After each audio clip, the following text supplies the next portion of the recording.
G'day folks, Ando from Boss Outdoor with this week's fishing report.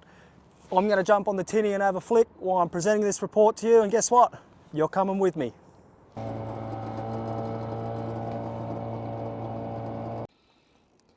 Well, it hasn't taken long, folks. Oh, well, I maybe spoke too soon, but there are a few fish around. So down in the main channel, the bottom section of the lake at Merimbula, doing my favourite thing, chasing trevally on soft plastics. Again, we're on the bottom of the tide. Anything could happen here, trevally, bream, flathead. The salmon have been here, which is good news for all the young fellas out there chasing them, even those old fellas. So we're going to keep plugging along and see if we can get a few fish, and I'm going to tell you a little bit more about what's happening in the estuary very soon.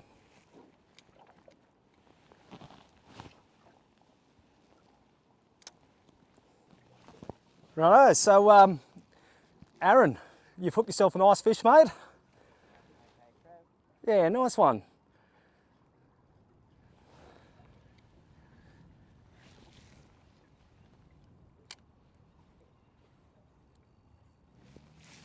Oh, it's got a little bit of boogie. What are you doing there, Az? A couple of trevs. I'm having a fish with Aaron today. It's his day off, believe it or not, and he's out here working. Good on him. We're just chucking the soft plastics up against the channel edges. You can probably see in the background. The tide's falling, everything's concentrating in the main portion of the channel, and all these fish are sitting right on the edge waiting for everything to come off the flats and into their waiting mouths. And so far,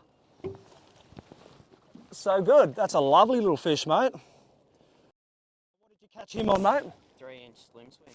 Beautiful, from the Z-Man. So what we'll do, we'll get this fish unhooked. Look at that beautiful little silver trevally. You know, they're such a great fish. We take them for granted. They're in abundance. They always bite, and they fight well above their weight. I think a lot of people get caught up chasing bream and flatties too much and forget about the fish that are on abundance here in Merimbula. I'll tell you what, if you want to learn how to catch these things a little bit more, pop in store and we'll be only too happy to help you out with a few tips. Okay guys, I just lost a soft plastic to a tailer. Well, I didn't lose it, the tail got bitten off, but that happens. But it's a good sign that the tailer are around, so I'm just putting a new soft plastic on now. As I mentioned earlier, with the species that you're likely to catch around here, they're all good fun. Some eat better than others, but that doesn't matter. It's all about catching fish, having... I think if you're doing that, you're going to have a good day on the water. So if you're looking for flathead at the moment, the top lake is still producing really good fish. I'd be concentrating more around the drop-offs into the deeper water. So what they do in winter, and we're approaching the winter months, they will basically look for those salty pockets of water, which sometimes can be trapped in the deeper water areas, but then they will come up into those lumpy areas where there's a little bit of sunshine where it warms them up a bit, and that's what they do to become a little bit more active and feed. So if you can concentrate on those humps and bumps and lumps and drop-offs up in the top lake with soft plastics and baits and potentially live baits, I think you're going to fare well for flathead.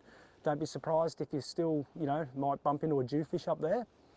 There's still a lot of mulloway up there, and the tailor are rampant. If you just troll a lure around at the moment, you're going to actually have a lot of fun catching those tailor, and the salmon are there too. Speaking of salmon, right here at Spencer Park, they are stacked up there. We're actually going to go and have a go at the moment. I'm not sure if they're going to bite, but we're going to give them a shot. Later on this evening and into the darkness, I reckon the salmon will really start to chew. The tide will start coming in, and Mitchie's Jetty is the place to try there. Fish pen, Mitchie's, that area. A couple of customers have come into the shop and they've been catching pretty good salmon, like large salmon. They've been using metal lures, hard bodies, and so on. All the usual things. And, oh, so what have you done, Aaron?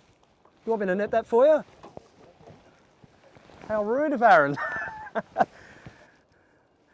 This is just fantastic, you know, all we're doing, we've grabbed the high tinny, we're just drifting down the channel, no electric motor, there's a slight breeze, we're just drifting with the tide, flicking a soft plastic. What a way to spend an afternoon or a morning, even just a couple of hours. It's just great, and this is the time to do it.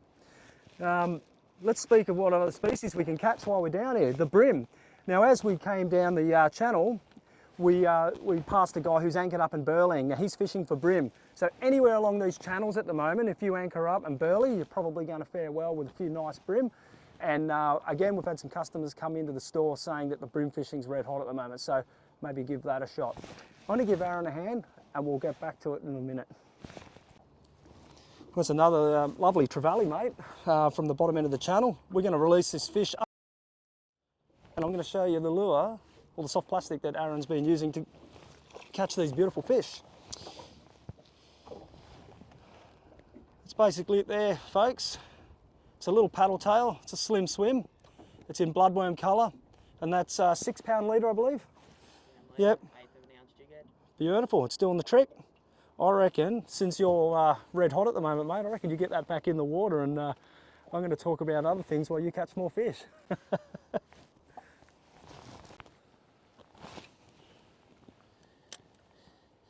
So the beach fishing at the moment, guys, is still pretty good as well. Tailor and salmon, they're going to be a mainstay, as I've mentioned last week. The brim and whiting have slowed down a little bit. So the whiting are there, but they're going to start really sort of coming off the chew a little bit as we go into winter. They'll push into the estuaries, and if you've got some bloodworm or some fresh prawn, I reckon you might get those bigger whiting in those deeper holes in the main channel. So you'll quite often see them in the channel during winter. They can be tricky to catch, but they're not uncatchable. So places to try.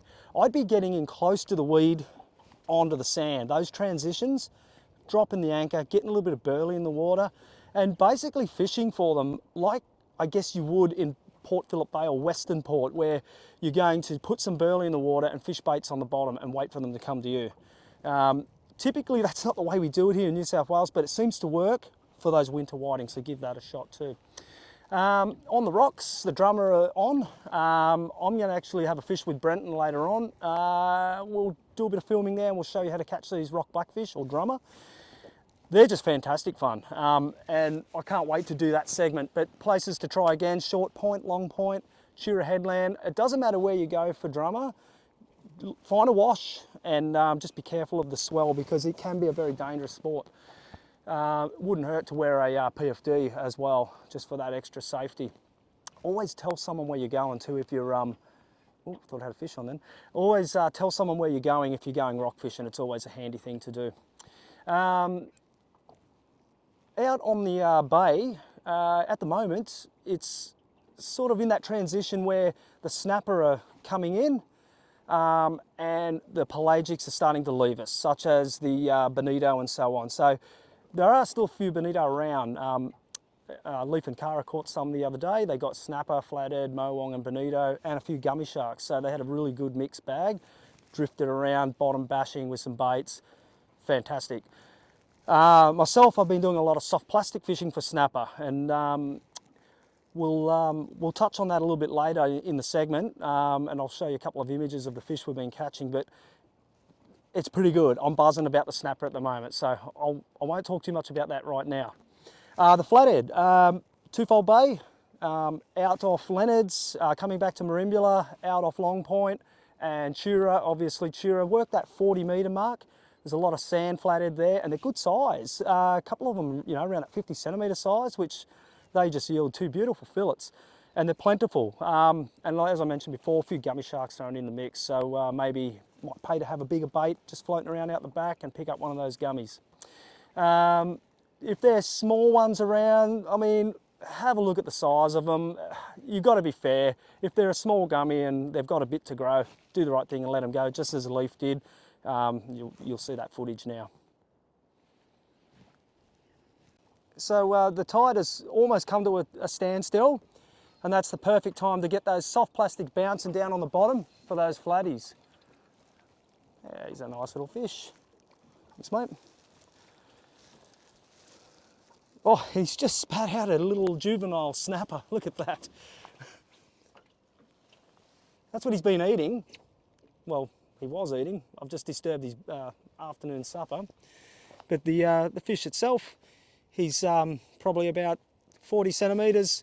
Probably a little bit small for a feed, but what a beautiful fish. I'll get hold of him and I'll show you what I caught him on. Okay, so there's our flatty. What a beautiful fish. Look at the colours on that. Now he took a little Bite Science plastic. Now I spoke about these a while ago. That's one of those little grab packs from Jarvis Walker. Fantastic idea. A few plastics, a few jig heads. I'm still using the same pack. So that's a couple of weeks running now and I'm catching some beautiful fish on them. I'm gonna get the hook out of this one and let him go. So things to watch out with flathead are those spines just there. If they get you, they will hurt. Oh, and they've got sharp teeth too, let me tell you. Best way to grab them in the mouth, support their belly, or you can grab them with a set of fish grips. We're going to measure this one up and just see if he's legal.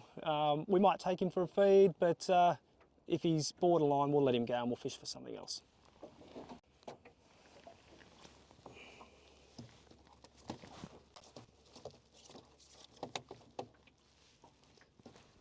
He's well and truly legal. He's 42 centimetres. He'd be good enough for a feed, but I think we'll let this guy go.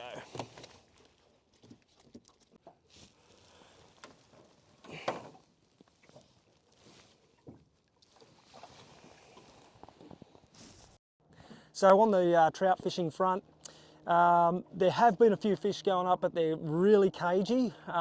They've been, I guess, what would you say, hit pretty hard early? They've been hit pretty hard early. There was a couple of fish went up the rivers early in the rain we had a couple of weeks ago, but they're stuck into bigger holes and they've seen a lot of lures and eggs and nymphs and stuff. It's not much water, it's really clear, Yeah. cold. Not too keen to do much. There's a bit of rain in the forecast though. That should do some wonders for it. Yeah, so that's what we need, a bit of rain, and hopefully those fish get up and do their thing. There's plenty of fish to be caught at the head of the dams at the moment, trawling or bait fishing. They're just waiting for a bit of water to do their spawn and run. And that's a good point. So if you grab some hard bodies and did a little bit of troll around the Anglers Reach area, around that Providence area, I reckon you're probably going to get a few trout without having to go up into the spawn run. Mind you, if you do want to do it, I would do it soon because it's about to close. 1st of June, that will shut down for the spawn season. So this month is it. So come in, grab your flies, get your fly rods ready, get those spin rods ready. Hopefully that little video that we put up over on Wednesday will give you a few tips on how to tie those drift rigs because, as you mentioned, eggs and nymphs probably going to be the way to go. They're deadly. I'll get into that.